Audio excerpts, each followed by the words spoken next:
Kembali lagi di News Today pemirsa, isu kenaikan gaji anggota DPR sebesar 3 juta rupiah per hari dan tunjangan rumah 50 juta rupiah per bulan menuai reaksi publik. Ya, sementara pemirsa, Ketua DPR RI Puan Maharani menilai tunjangan 50 juta rupiah sudah sesuai dengan perhitungan.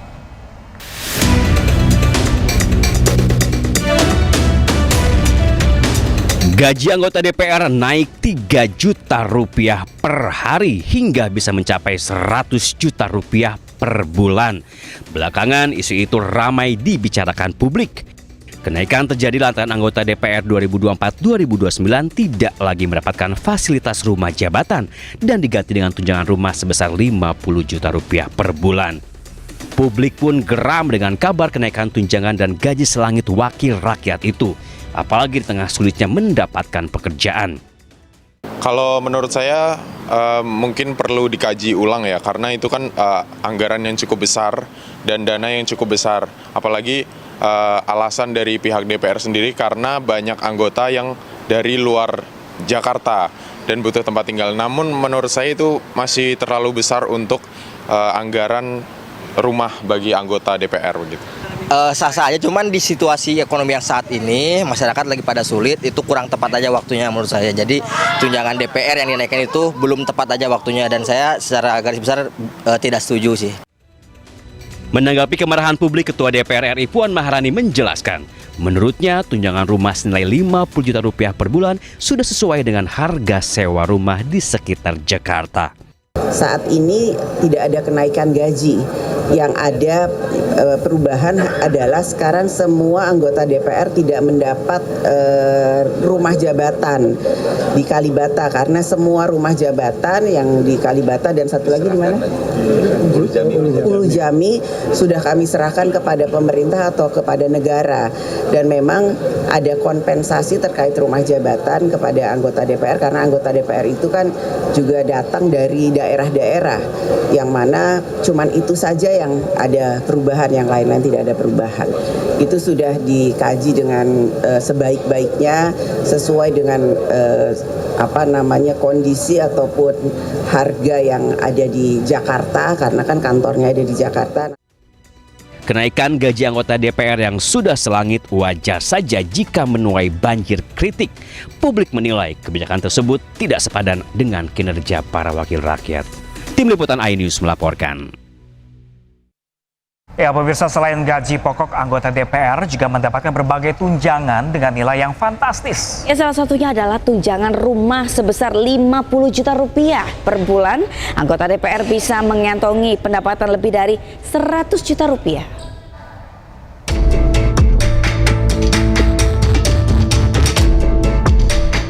Para wakil rakyat yang duduk di gedung DPR mendapatkan gaji dan sejumlah tunjangan yang fantastis.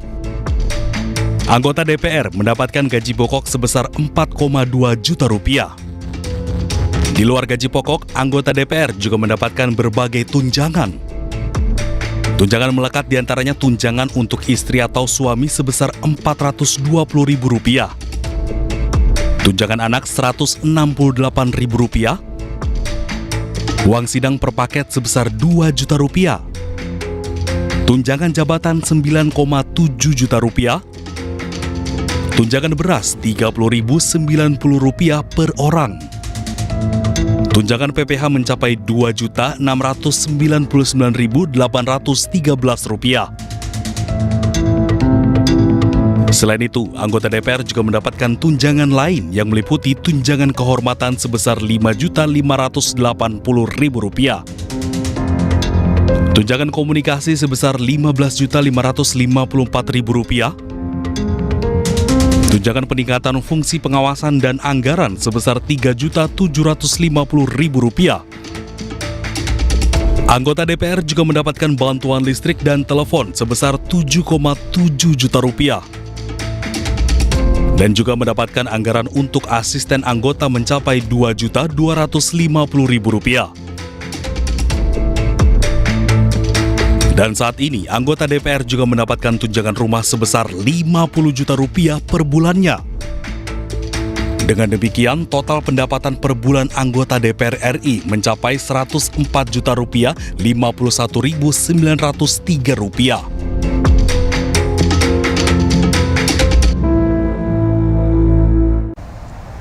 Sejumlah elemen masyarakat dan mahasiswa akan menggelar aksi demonstrasi di depan gedung DPR RI. Kita langsung bergabung dengan Amrina Rida di gedung DPR RI Jakarta. Ya, selamat siang Amrina. Benarkah aksi demo akan berlangsung di gedung DPR hari ini? Iya, Pram dan juga Sabrina, berkaitan dengan situasi di depan gedung DPR Jakarta Pusat pada hari ini menyusul adanya demo yang seru begitu ya, ataupun juga diserukan oleh sejumlah netizen di media sosial. Memang pada saat ini berdasarkan pantauan kami di area depan gedung DPR ini sudah mulai begitu ya diramaikan oleh warga yang datang, dan mereka ini datang ke sini untuk bersama-sama mengikuti aksi demo ini. Namun memang cukup berbeda dibandingkan dengan demo-demo biasanya, yang biasanya untuk demo yang besar ini diinisiasi oleh masyarakat dari organisasi ataupun juga dari aliansi masyarakat tertentu. Untuk demo ini berdasarkan pantauan kami sejak pagi memang tidak ada satu kelompok masyarakat, organisasi ataupun juga organisasi mahasiswa yang menginisiasi, sehingga masyarakat yang datang ke sini ini kebanyakan adalah mereka warga yang melaju di area gedung DPR, lalu mereka menepi untuk melihat ataupun juga untuk nantinya mengikuti apabila demo terjadi. Dan satu persatu dari warga ini berdatangan sejak pagi tadi, kurang lebih sekira pada pukul 9 pagi, dan hingga kini memang masih cukup banyak dari masyarakat umum yang datang ke ataupun juga yang meramaikan area jalan di luar gedung DPR MPR RI, sehingga kalau misalnya kita melihat sekarang area jalan lalu lintas di depan gedung DPR MPR RI ataupun lebih tepatnya di Jalan Gatot Subroto ini memang ditutup untuk sementara dikarenakan banyak dari motor ataupun juga masyarakat umum yang mana mereka memenuhi area jalanan, sehingga memang cukup tidak kondusif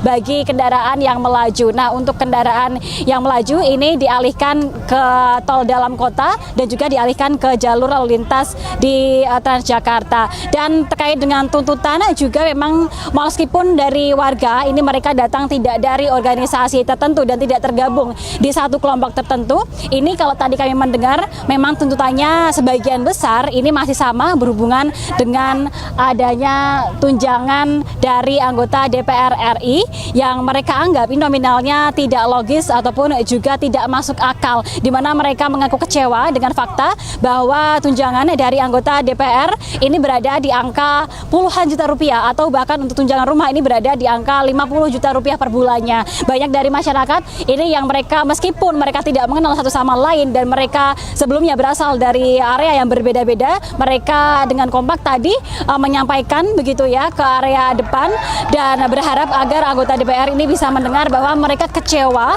dan juga marah dengan fakta bahwa pada saat ini gaji dan juga tunjangan dari anggota DPR ini mencapai lebih dari 100 juta rupiah, dan mereka menilai hal ini kontradiktif dengan situasi ekonomi yang saat ini sedang lesu dan juga ekonomi sedang tidak baik. Mereka tadi menuntut agar tunjangan yang nominalnya tidak masuk akal tersebut ini dibatalkan dan dihapuskan agar nantinya uang tersebut bisa dialihkan ke hal-hal lain yang dinilai lebih bermanfaat bagi masyarakat luas. Hingga saat ini sebenarnya kami juga masih menanti begitu nanti apakah akan ada aktivitas kolektif atau tidak, dan kita akan nantikan bersama bagaimana kelanjutan dari aksi unjuk rasa ini. Sementara demikian kembali ke Anda Pram dan Sabrina.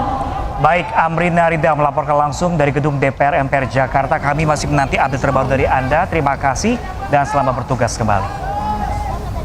Ya, sementara itu pemirsa, Ketua KPK mengungkap akan segera menetapkan tersangka dalam kasus dugaan korupsi kuota haji. KPK juga telah memeriksa dan menggeledah sejumlah lokasi untuk mencari bukti, termasuk di rumah mantan Menteri Agama Yakut Khalil Qomas.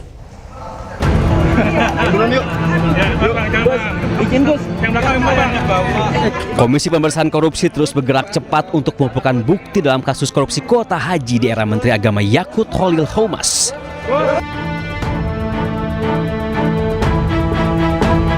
Bahkan KPK menyebut akan segera menetapkan tersangka dalam kasus ini. Sebelumnya KPK telah geledah kantor Kementerian Agama dan rumah mantan Menteri Agama Yakut Khalil Qomas. KPK juga telah memeriksa mantan Menteri Agama itu. KPK juga berencana memanggil sejumlah pihak yang diperlukan penyidik termasuk saksi dari jemaah haji khusus. Pemanggilan terhadap semua saksi tentu tergantung kebutuhan dari penyidik.